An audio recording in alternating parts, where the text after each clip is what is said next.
Hey everyone, Pugs here, and welcome to my big long review of Season 4 of SpongeBob SquarePants.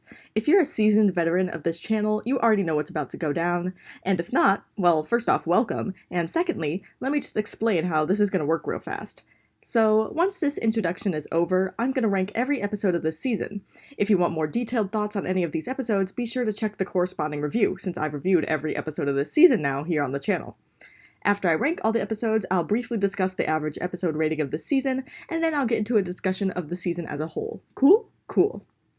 And then, I'm just going to go ahead and remind everyone of my rating system real quick. Again, seasoned veterans of this channel probably know what this system is all about, but for anyone new, here are my tiers. If you want a detailed explanation of what goes into each tier, you can check out my Season 1 overview video, which will be linked in the description. I think the tier names are pretty self-explanatory though, and it's pretty easy to pick up on what kind of episodes will be in each, but I also like to yap, so if you like to see me yap, check out my Season 1 overview. The link in the description will link to the timestamp where I'm discussing the rating system, so you don't have to sift through 40 minutes of content, just maybe about 7 or so. And lastly, no introduction of mine could be complete without saying a big ol' thank you to everyone watching this video!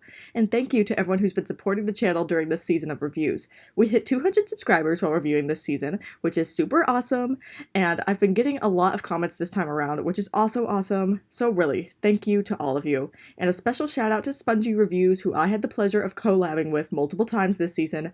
Seriously, if anyone wants to collab, just contact me through my Twitter or through the forum or just right here in the comment section. I'm open to most things, and I think collabing can be fun.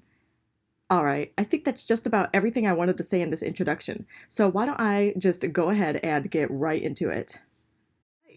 So, like always, I'm here on tiermaker.com with a SpongeBob Season 4 tier list maker all ready to go, customized with my personal tiers.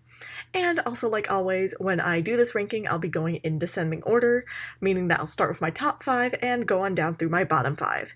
I think that's all the explanation I really need, so now let's get started with the list. Okay, so without prolonging this any further, my favorite episode of this season is Krusty Towers, which came in with a score of 9.5 out of 10. Alright, so this episode was just freaking hilarious through and through. I love every bit of this episode, from, of course, the humor to the general story. It's just an excellent episode. I feel like I should say more, but literally, what can I say? This episode is just so remarkable and memorable from start to finish. I love it. So, the rest of the episodes in this top 5 all had the same score, a 9.3 out of 10, and my number 2 episode of this season is gonna be Mrs. Puff, You're Fired.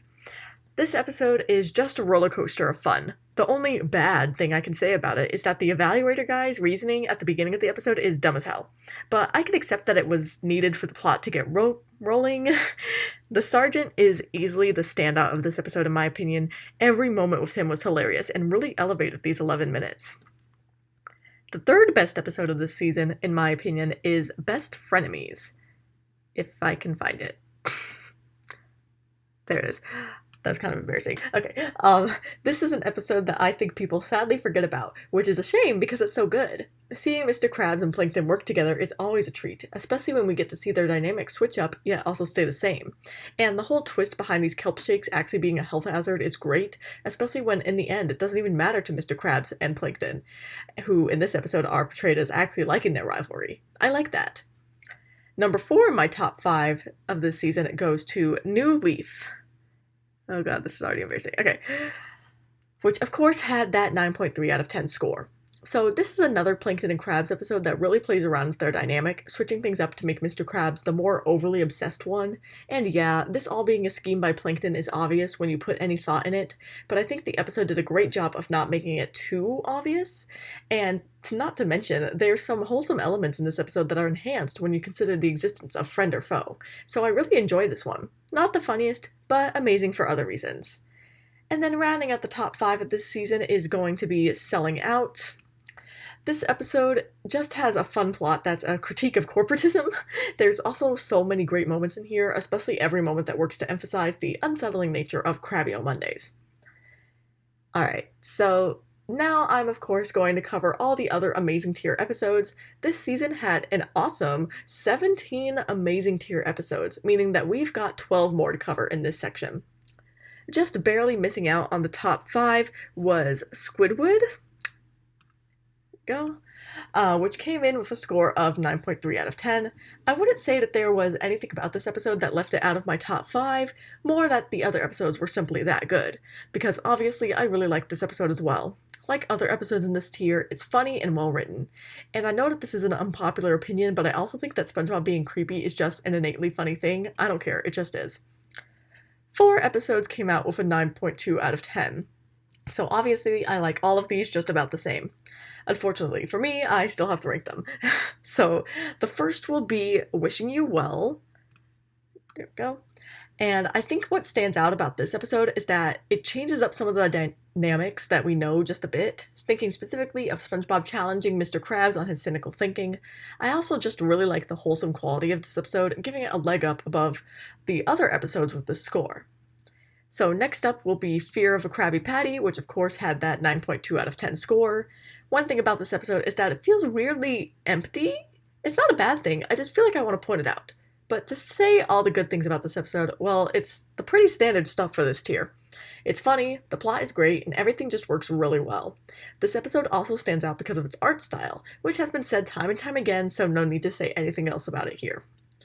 Following that episode will be The Lost Mattress, which also, of course, had the 9.2 out of 10 score. I just really think that this episode is hilarious, especially the running joke of Mr. Krabs facing the United States healthcare system.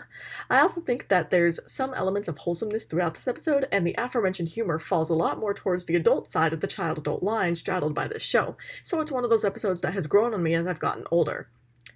And in the last episode to come in with a score of 9.2 out of 10 is gonna be Dunces and Dragons. There it is.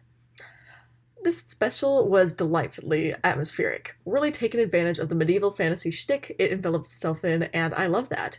While this episode isn't the funniest, it is rather interesting because of that medieval fantasy atmosphere, and how much this episode really commits to it. So while it is the lowest of the 9.2 out of 10s, it's still of course an excellent episode.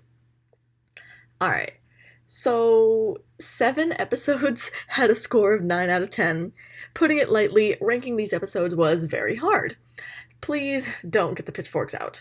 I love all of these episodes equally, especially the first 4. So, the first to come in for the 9 out of 10s is Ghost Host. I really like this episode. It has my man, the Flying Dutchman, which is always a good indicator for my liking of an episode.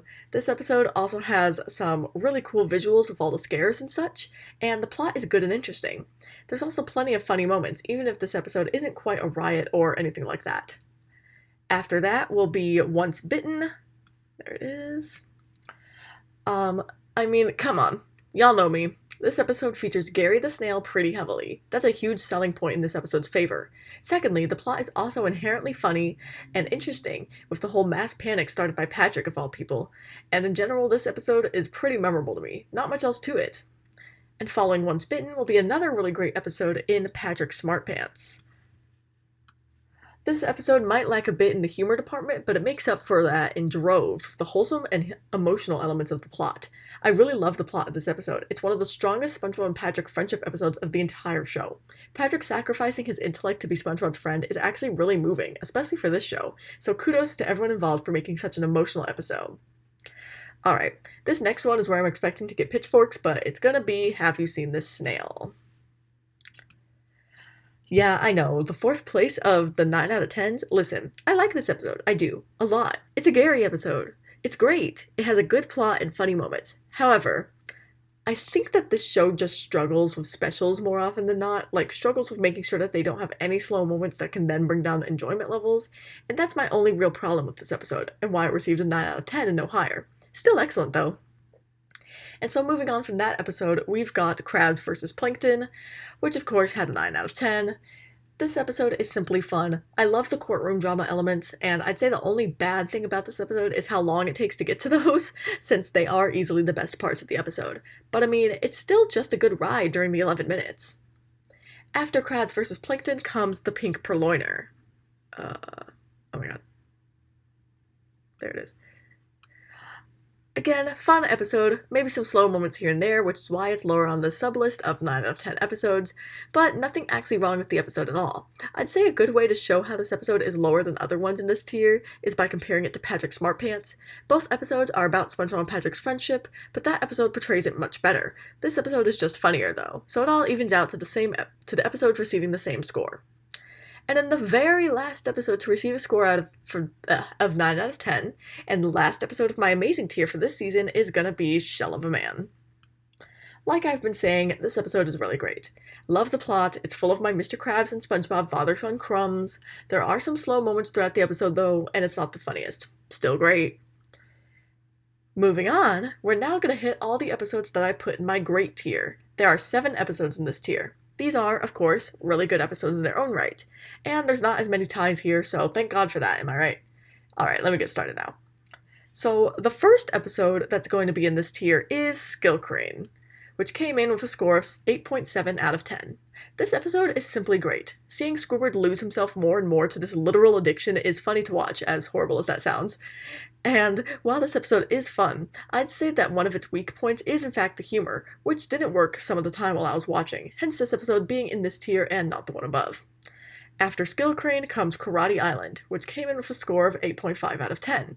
Another episode that's simply fun, this episode wins some points with me for the action sequences and the emphasis on Sandy.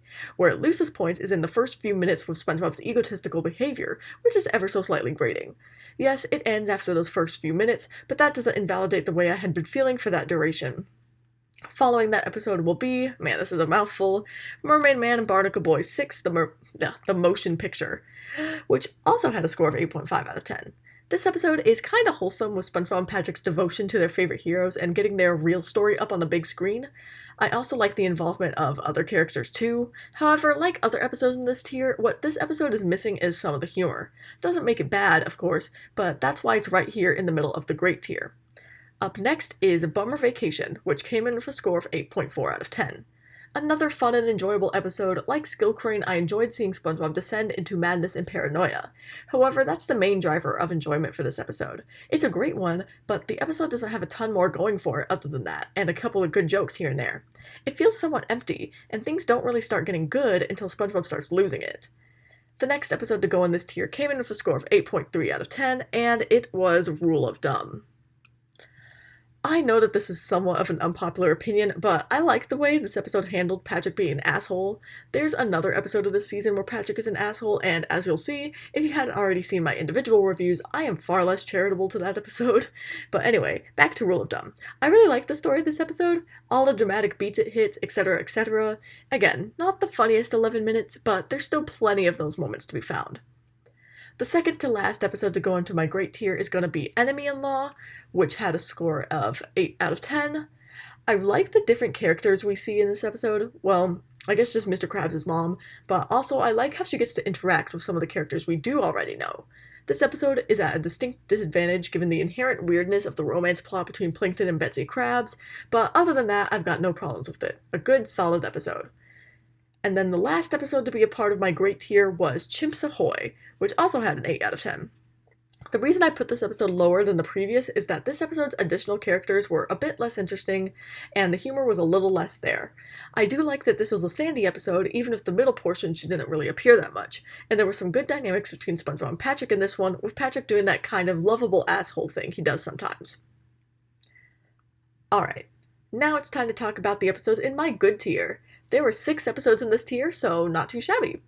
And we're going to start off with a tie, as there are 2 episodes that got a score of 7.8 out of 10. And the first of these episodes is going to be Whale of a Birthday, which I am well aware is an unpopular opinion. Listen y'all, I don't know what to say. I like this episode. I think that it's a good episode to show Mr. Krabs and Pearl's father-daughter relationship, because it shows that in the end, Mr. Krabs will do right by his child. Yes, he's a cheapskate, but I earnestly believe that he thinks Pearl is taken after him. Also, how could Pearl be spoiled if he never once spoiled her? Checkmate, Mr. Krabs' bad dad hatters. The second episode to come in with a 7.8 out of 10 was Squidtastic Voyage. Where is that? There it is. This is one of those episodes that's simply fun. The only things I don't like about it are a couple of slow moments here and there, and the fact that at times Patrick is a little too dumb. I also thought that the ending was pretty funny, and there were lots of great jokes here. Just a missed opportunity to really have Sandy and Squidward interact, though. Following that episode is going to be an episode that came in with a 7.5 out of 10, That's No Lady. This episode is actually really freaking good. The humor is there, the plot is good for the most part, and I like all the characters. There's just a couple of big things that take this episode down. For one thing, Squidward and Mr. Krabs harassing Patrick when they thought he was a woman is... yeah, I don't know about that one. Also, the entire episode has an air of transphobia to me that I find rather uncomfortable. And then romance in this show when it involves SpongeBob is always like negative 10 points for me, so yeah, other than that, good episode. Next up is going to be Squid Bob Tentacle Pants, which came in with a score of 7.3 out of 10. I really liked the concept of this episode, and I think that the horrific elements of this one are really what carried the episode, because when you sit down and watch it, it's pretty average. And that doesn't make the episode bad or anything, it's simply why this episode is in my good tier, and a pretty low good tier score at that. The last two episodes of this tier both came in with a 7 out of 10, and the first one of those is going to be Best Day Ever. So this is an episode that should be pretty fresh in y'all's minds, but for those who need a refresher, I like this episode in general, but my problem with it is how it makes us sit through SpongeBob having a horrible day for 10 minutes. Now, the ending is great because of this, but it doesn't change all the negativity we had to sit through, and Patrick's segment was especially insulting. I did like SpongeBob's pep talk to Squidward, though, with its double meaning as it also applied to SpongeBob, but yeah, not the greatest. And then the last episode of the good tier is going to be Born to be Wild. So this episode, also a pretty average episode. You know, some of the humor is there, some of the humor is not. I think the plot was decently interesting, but the payoff wasn't super great, and then the random switch to the episode then focusing on Squidward was kind of weird. But this episode does have one of my favorite jokes in the show, with SpongeBob riding the bubble transition, so that's a plus. So, funnily enough, there's actually only one episode of my okay tier, and that's going to be The Gift of Gum, which came in with a score of 6.4 out of 10. Yeah, so this episode, well, obviously, it's just alright. You know, there's lots of good things here, like the wholesomeness of SpongeBob and Patrick's friendship, and the end of the episode. However, everything else was various shades of gross or boring, so not that great. Hence, a perfect fit for my okay tier. And then moving on from my okay tier, I'm now going to cover the episodes in my mediocre tier. So there are 4 episodes in this tier, however 2 of them are going to be part of my bottom 5. And so the first episode of the mediocre tier is going to be Funny Pants, which came in with a score of 5.5 out of 10. This episode was just kind of meh all the way through. Like, the entire episode topic being about SpongeBob's laugh was a poor decision in my opinion, since that's not inherently interesting, and SpongeBob's laugh is at its most appealing when we see it in small bursts, not for more than 30 seconds. Now, one good thing about this episode was the character writing, especially where SpongeBob was concerned, since I love that he could find joy and laughter in even the most mundane things. And the very ending of this episode was fun too. But that first point is generally why I place this episode in this tier with this score. Alright, and then the last episode before I get to my bottom 5 is going to be All That Glitters, which had a score of 5.3 out of 10. This is another episode that's kind of perfectly fine, except it's not that, because if it was perfectly fine, it would be in the okay tier at least. See, what's wrong with this episode is that, in theory, the plot is fine, but when it's actually executed, it makes so many annoying and nonsensical decisions, such as SpongeBob being devoted to his spatula but then abandoning it for no real reason, or build-up, or anything like that, or Spat forgiving SpongeBob, that was also kind of random, and lastly, SpongeBob being naked for much of the episode was extremely unappealing. I did really like the first few minutes of this episode, but unfortunately that wasn't enough to get this episode out of this tier. Alright. So, without further ado, we're finally at the bottom 5 episodes of this season, and the tiers represented in this bottom 5 were mediocre, barely tolerable, and bad. So let's just get right into this list. Coming in at number 5 is going to be Hocus Pocus, which had a score of 5 out of 10. This episode's main problem is that it was boring as fuck. Like, that's really it? The jokes barely landed, the plot was a snooze fest, and nothing really felt that fun. However, it was because this episode was so blasé that I can't even put it any lower than the tier it's already at, because it didn't annoy me or anything, it was just boring. Yawn. On the flip side of that episode, we have Driven to Tears, which also came in with a score of 5 out of 10. However, this episode is different from Hocus Pocus in that instead of boring me, it pissed me off. Patrick was an asshole all throughout this episode, and it was not at all charming. The only reason this episode manages to escape being in a lower tier is because the beginning and ending of the episode are actually really good, and really wholesome depictions of SpongeBob and Patrick's friendship. Unfortunately, the rest of the episode did not follow through in that regard. As for number 3 of the bottom 5, that dishonor will be going to Wigstruck, which had a 4.4 out of 10. This episode was really just mean-spirited for no reason, and on top of that, SpongeBob wasn't even super likable. This is just an episode where I question many of the decisions behind it, and altogether it just feels pointless. However, it isn't all that bad, I guess? I mean, it's in the barely tolerable tier, so it wasn't that bad. I did like Sandy's inclusion in this episode, but that doesn't quite save it. And then following up that episode, for my number 2 pick of the bottom 5 of season 4, we have the infamous Good Neighbors, which had a score of 4 out of 10. While I don't really like this episode all that much, I think the hate for it is extremely overblown. And that's largely because people attribute this episode to the beginning of the end for SpongeBob SquarePants, a position we all know I don't agree with in any sense of the word. As for the episode itself, it's actually pretty good for a good portion of it. It's just the ending is far too mean and the pacing is way off. So overall, I don't like this episode a ton, but it's not that bad. And now we have reached my least favorite episode of this season, which is The Thing, which came in with a score of 3.8 out of 10, making it the very first bad tier episode of this show. And yeah, this one isn't great. Think of my complaints about Good Neighbors and Wigstruck and put them together. This episode is just unpleasant.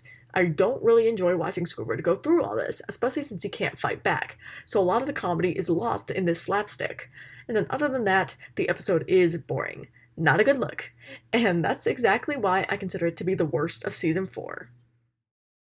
Alright, so now that every episode of this season has been ranked and rated, let me just go ahead and say what the average episode rating of the season was. And as a reminder, this doesn't really mean all that much in the grand scheme of things, it's just a fun little number to have. Okay, so the average episode rating of this season was a 7.8. Not bad. And really, the more important thing to know is how many of each tier there were, and I've already said all that, so... But anyway, this rating is a little bit lower than previous average ratings, but like I've said, this means absolutely nothing about the actual quality of this season. And, you know, instead of focusing on things that have nothing to do with the quality of this season, why don't I just, you know, discuss the quality of this damn season? Yes, that was my unsubtle transition to the next section of this video, the Season 4 discussion, and I've got a lot to say, so get comfortable. Alright, so y'all already know this, but Season 4 is widely regarded as the beginning of the end for SpongeBob SquarePants. It was the first season where there were more than just a couple controversial episodes, and it got to the point where the entire season's quality was called into question. I often find myself wondering if these broad opinions would be different had the first movie premiered after this season instead of before, because to me, Season 4 really doesn't feel all that much different to Seasons 2 or 3, and I think much of the divide that people see between this season and the first 3 is arbitrary and based entirely on high-profile changes behind the scenes, and not because of any actual quality issues. That's probably the most shocking thing I'm saying in this review. I wanted to rip the band-aid off. I'll get to all of what I just said more in a second, but there's something else I wanted to address first. Okay, so some people say that Season 4 was where the show jumped the shark, and let me just come right out and say that I completely disagree with that statement. Jumping the shark implies that something has become unpopular, and so an attention grab is performed to get it back to popularity. When thinking of the kind of place this show was in when this season premiered in 2005, I don't see how this could apply. It was fresh off the heels of a theatrical release and was generating a ton of revenue for Nickelodeon because of its popularity. If this show ever jumped the shark, which I don't think it's even done that, I kind of don't think that a term even applies to really long-running shows like this anyway. Anyway, if this show had ever jumped the shark, it would have had to have been much later, like a second or third movie type of later, but that's a discussion for another time. Alright, so back to talking about Season 4 specifically. Like I said, I don't think this season is all that different from Seasons 2 or 3. People love to throw around the word flanderization, and personally I don't see it here. I'd say the characterizations are pretty similar, or changes have been made, but I don't believe they're flanderizing, such as SpongeBob acting a bit creepier or Patrick more frequently being an asshole. All of these characters are still as decently complex as they were at the beginning of the show, but perhaps certain sides to them are less frequently shown, but that in those cases new sides are emphasized to make up for it. I think that in general, Season 4 and especially Season 5 are transition seasons to the Season 6 through 8 era of SpongeBob SquarePants, where Season 4 is closer to what came before and Season 5 is closer to what came after. In terms of episode quality, I'd say that Season 4 is pretty close to the first 3 seasons. The only real difference is that Season 4 has more duds, but Season 4 is also more adventurous with its plots and comedy styles. It's just that those plots and comedy styles don't always work for me, but I still appreciate the attempt to keep things fresh. And the math only supports my thoughts here. This season had the same number of amazing tier episodes as the first 3 seasons, around the same number of good tier episodes. Season 1 had 9, Season 2 had 5, and Season 3 had 7. It just had less great tier episodes and a few more okay and below.